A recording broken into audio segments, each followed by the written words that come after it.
प्रेभ्यो समलंकृतः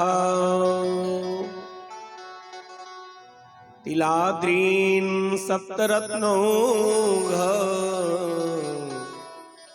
सातकुंभाम्बरामृताम्।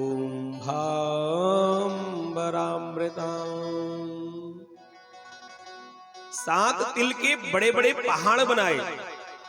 तिलाद्रीन सप्त रत्नौघ, रत्नों को डाल करके 7 आचार्यों को दान किया। सारी गोपियां आकर के निहाल हो रही हैं और कन्हैया को कुछ न कुछ धन अर्पित कर रही है। इधर एक बेचारी बुढ़िया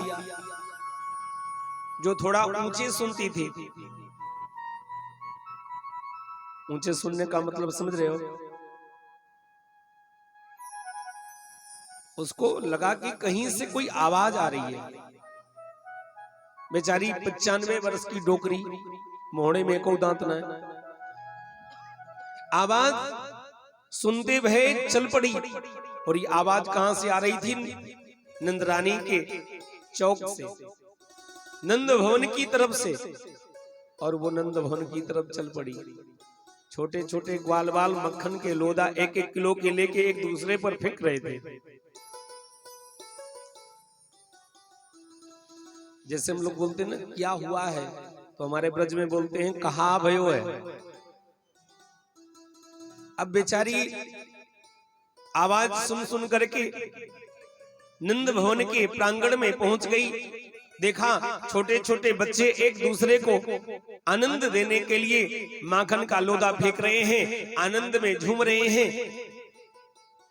कहने लगी चोरे लाला जे कहा भयो है। अब काऊ सुनी ना ये बात। अब जैसे हम यहाँ कथा सुनाते हैं, आप अपनी मस्ती में रहते हो, आपको क्या पता क्या हो रहा है। अब जब आप शांति से बैठते हो तो शायद आपको सुनाई भी दे जाता है। अब वो तो अपनी मस्ती में थे, लेकिन उसने देखा कि ये बच्चे सुन नहीं रहे। आखिर कौन सा ऐसा उत्सव है जिसलिए इतने माखन और इतने दूध और दही की कीच मची हुई है। वो पास में पहुंच गई थोड़ी दूर पर और जोर से बोली चोरे लाला जे कहा भयो है।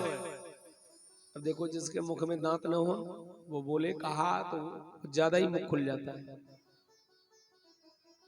एक बच्चे ने देखा मैया मोहड़े को खोल के पूछ रहे कहा, तो एक माखन का लोदा ऐसे मारी धम, उसके मोहड़े में गई। अब दांत एक को है नहीं, तो रुके कहां थे, सब अंदर से गटक गई। मोहड़े को चाटते भाई पूछने लगी चोरे लाला जी कहा भयो है बेटा। बोले मैया तेरो मुख मीठो है। पूछ रहे कहा भयो है। नंद के घर लाला भयो है। मैया ने कही कि ऐसो लाला तो रोज होवे। काऊ भूखो न रहोगे मेरे गोकुल में। चारों तरफ जय जयकार हो रही है, आनंद और आनंद ही हो रहा है। सारी गोपियां आ रही हैं और कन्हैया को झुला रही हैं, धन दे रही हैं, संपत्ति भगवान को अर्पित कर रही हैं। और जब जाती हैं तो कैसे जा रही है? अच्छा, संपत्ति रुपए क्यों चढ़ाए जाते हैं मंदिर में जाके? ठाकुर को हम क्यों चढ़ाते हैं?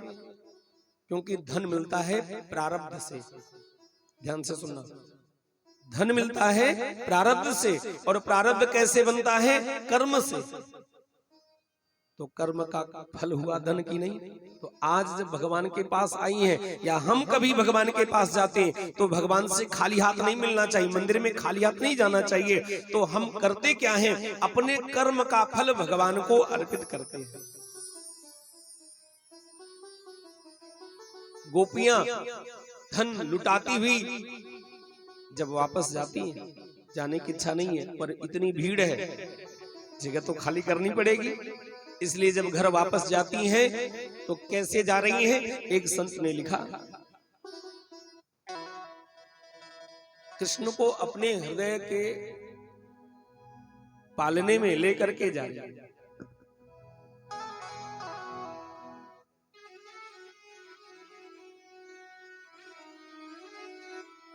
कैसे जा रही है? हियरा में हीरा मैं मतलब आप सभी जानते हैं, हृदय में लेकर के जा रही है। हीरा में झूलो मेरे श्याम लला,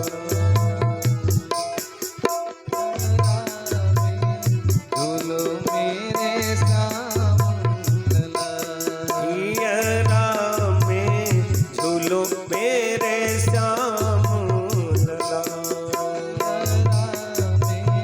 झूलो मेरे श्याम लला, श्याम लला मेरे श्याम लला, श्याम लला मेरे श्याम लला, श्याम लला मेरे श्याम लला, श्याम लला मेरे श्याम लला, हीरा में झूलो मेरे श्याम लला, झूलो मेरे श्याम लला, हीरा में झूलो मेरे श्याम लला, झूलो मेरे श्याम लला। घर तो जा रही है लेकिन खाली नहीं जा रही है, भरी हुई जा रही है, अपने हृदय में भगवान कृष्ण को झुलाती भी जा रही है। क्या हम अपने हृदय में ठाकुर को बिठा पाते हैं? कभी बिठाया? हमारे हृदय में तो काम, क्रोध, लोभ, मोह, कहीं एक कोने में पति बैठे हैं, तो एक कोने में बच्चे बैठे हैं, तो एक कोने में बिटिया बैठी है, एक कोने में तिजोरी की चाबी बैठी है। बाप रे, इतनी भीड़ है। बेचारी कभी कभी माताएं आ जाती हैं कथा में गलती से, और बैठी बैठी सोचती हैं कि गलती से तो हम कथा में आ गए, बीच में उठ नहीं सकते, कहीं नकली चाबी बहू ने लगाने लग जा हमारी तिजोरी में। तो हमारे हृदय में कितनी भीड़ है।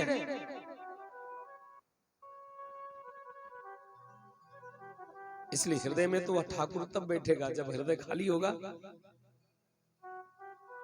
खाली करा सकोगे? खाली कराएंगे? कितने ऐसे हैं जो अपने हृदय को खाली रखते हैं?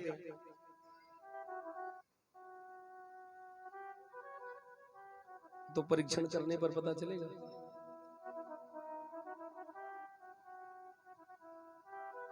आप मंदिर जाओ या आपसे कोई पूजा करा रहा हो, आपसे कोई कह दे 100 रुपया चढ़ा दो, आपने 100 रुपया चढ़ा दिया। उसने कहा अपनी बढ़िया महंगी साड़ी चढ़ा दो, चढ़ा दिया। बोले अपने पति को चढ़ा दो, चढ़ाओगे? बोले अपना मन चढ़ा दो ठाकुर जी को। आसान है क्या? ये मन चढ़ाना कितना कठिन है, क्योंकि मन हमारे बस में है ही नहीं। सच बात तो यही है। और ये मन हमारे बस में कब होगा? जब हम अपने मन को भगवान कृष्ण के चरणों में चढ़ी हुई तुलसी और माला की सुगंध को बार बार लेने का अभ्यास कराएंगे, और जिस उस मन को भगवान के चरणों का स्वाद मिल गया ना, ये संसार में कभी घूमेगा नहीं।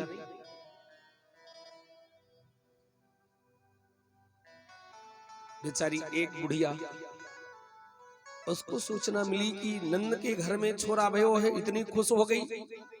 अब देखो, पहले तो कोई प्रेस व्रेस तो था नहीं, तो माताएं करती क्या?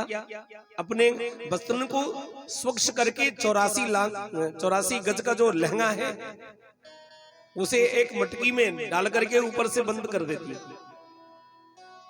आज वो बुढ़िया अपने विवाह के समय का जो जोड़ा था उसको निकाल करके पहनने लग गई। अब देखो, इतनी उतावली हो रही थी, कृष्ण प्रेम में पागल हो रही थी, कृष्ण से मिलने के लिए बेहवल हो रही थी, तो जल्दी जल्दी उसने वस्त्र पहनना शुरू कर दिया। और हुआ क्या? जब मन पास में होता नहीं ना, तो काम कुछ उटपटांग होने लग जाते हैं। नीचे वाले कपड़े ऊपर से पहन लिए और ऊपर वाले नीचे से पहन लिए। अब आपकी तरह साड़ी बाड़ी तो थी नहीं, नीचे से वो घघरा, ऊपर से वो चोली, ऊपर से चुनरी। अब ऊपर वाली तो नीचे और नीचे वाली ऊपर। अब जल्दी जल्दी डेंट पेंट करने लगी, तो इतनी उतावली है रही थी कि होठन वाली चीज आंखन पे आ गई और आंखन वाली चीज होठन पे लगा लिया। आप वो क्या बोलते हैं यहाँ जो लगाते हैं, क्या?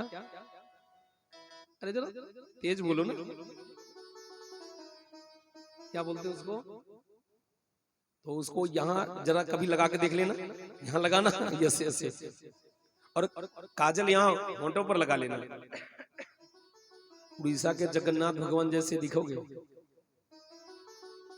और जैसे ही घर से निकली, सामने से एक छोरा, छोरे ने कहा, मैया राम राम। राम राम बेटा। क्या बात है मैया, आज तो बिल्कुल दुल्हन जैसी लग रही है। बेटा आज तो सजनों पड़ेगो ना, आज नंद के घर में छोरा भयो है, कितनी प्रतीक्षा का अंजन लगा करके हम लोग बैठे थे। बोली जा जा जल्दी जा, बड़ी शोभा हो रही है। थोड़ा और आगे बढ़ी, एक दूसरे ने कहा, मैया राम राम, क्या हाल है, कितनी सुंदर लग रही है। अब कई लोगों ने वो बात कही, तो एक बच्चे को बुला करके बुढ़िया ने पूछा, लाला इधर ही हो, इतको आ, क्या बात है? बोले एक बात बताइयो, हम कैसे लग रहे हैं? बोले बिल्कुल दुल्हन जैसी। अगर तुम्हें विश्वास नहीं, घर में जाके दर्पण के सामने खड़ी होकर देख ले। बुढ़िया को लगा कुछ न कुछ तो गड़बड़ हुआ, और जब घर में आई और मोटे मोटे लिपस्टिक आंखों में लगे हुए, काजल होंठों पर लगे हुए देख करके तो शर्म से गड़ गई। हे भगवान, ये क्या कर दिया। ये कथा संतों ने क्यों सुनाई है, इसका एकमात्र कारण है, वो इतना ही कहना चाहते हैं कि ब्रज में, गोकुल में रहने वाले लोगों का मन कृष्ण ने छीन लिया है और वो केवल शरीर से अपना काम कर रहे हैं। आगे आप कथा सुनेंगे, जब ठाकुर जी वृंदावन से मथुरा को पधारे, द्वारिका चले गए, और द्वारिका में जाने के बाद जब सूर्य ग्रहण के अवसर पर यज्ञ हुआ है, और वहां पर जब उन्होंने मुलाकात करी है, गोपियों ने, ग्वाल वालों ने इतना ही कहा कि कन्हैया तू आने वाला तो है नहीं, पर एक निवेदन है, हमारा मन हमें वापस कर दो, क्योंकि जिसका मन पास में नहीं होता ना, उससे एक बार मिलके देखना, उसका खाना पीना, उठना बैठना, सोना जागना सब आज मन उनके पास नहीं है। कृष्ण प्रेम में पागल होकर के सारी गोपियां जा जा करके निहाल हो रही हैं, और जब आती हैं तो वहां की गौओं तक को सजाया गया। गाओं वृषावत्सतरा हरिद्रा तैलरुसिता विचित्र धातुर्बरः शृंग वस्त्र कांचन मालिनः।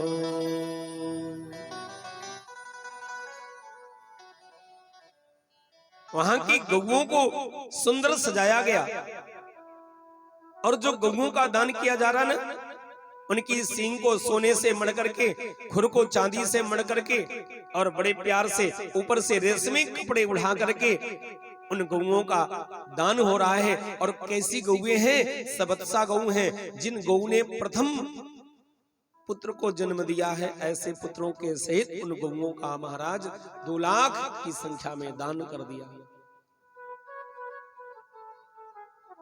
इन 18 श्लोकों की बाद कथा को मोड़ दिया। सुखदेव भगवान कहते हैं, आज नंद बाबा को याद आया कि जो कर देने की तिथि थी ना, वो तिथि तो पीछे चली गई, इसलिए ग्वाल वालों को बुलाया, और ग्वाल वालों को बुला करके गोकुल की रक्षा का भार हाथ में सौंप करके, और अपने छकड़े पर माट मटकियां धर करके चल पड़े। कहां जा रहे हैं? मथुरा। क्यों जा रहे हैं? महाराज कंस को कर देने के लिए। छोटे छोटे राजा महाराज मथुराधिपति कंस को कर दिया करते थे। गोपान गोकुल रक्षायाम निरूप्य मथुरां गतः नंदः कंसस्य वार्षिक्यम् करं दातुं कुरुद्वः।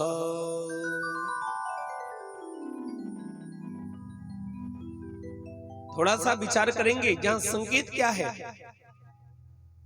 भगवान कृष्ण गोकुल में आ चुके हैं, पर नंद बाबा कहां जा रहे हैं? मथुरा जा रहे हैं। पर एक बात मैं आपसे निवेदन करना भूल गया, जब भगवान कृष्ण आए तो कोई उठ नहीं रहा था, और जब कोई उठ नहीं रहा था तो भगवान कृष्ण रोने लगे, और जब रोने लगे तो लोगों ने पूछा शायद आप इसलिए रो रहे होंगे कि वसुदेव जी आपको छोड़ करके माया को लेकर के चले गए, और जब कोई जीव माया को लेकर के जाता है तो भगवान को रोना आ जाता है, शायद इसलिए आप रो रहे होंगे। भगवान ने कहा इसलिए मैं नहीं रो रहा हूं। तब क्यों रो रहे हो? शायद इसलिए रो रहे होंगे कि आप यहां पड़े हो और आपका कोई सम्मान ही नहीं हो रहा है। तो आप तो बिना बुलाए आए हो, और बिना बुलाए भगवान भी आ जाए तो उनको कोई पूछने वाला नहीं होता है, तो शायद आपकी माँ भी उठ नहीं रही है इसलिए आप रो रहे होंगे। बोले नहीं नहीं, हम इसलिए भी रो नहीं रहे। तो ठाकुर जी क्यों रो रहे हो? बोले हम रो रो करके लोगों को जगा रहे हैं। ऐसा परमात्मा मथुरा छोड़ करके गोकुल में आ गया है, लेकिन नंद बाबा उस कृष्ण को छोड़ करके मथुरा जा रहे हैं। गौएं चली गईं चरने के लिए, और नंद बाबा कहां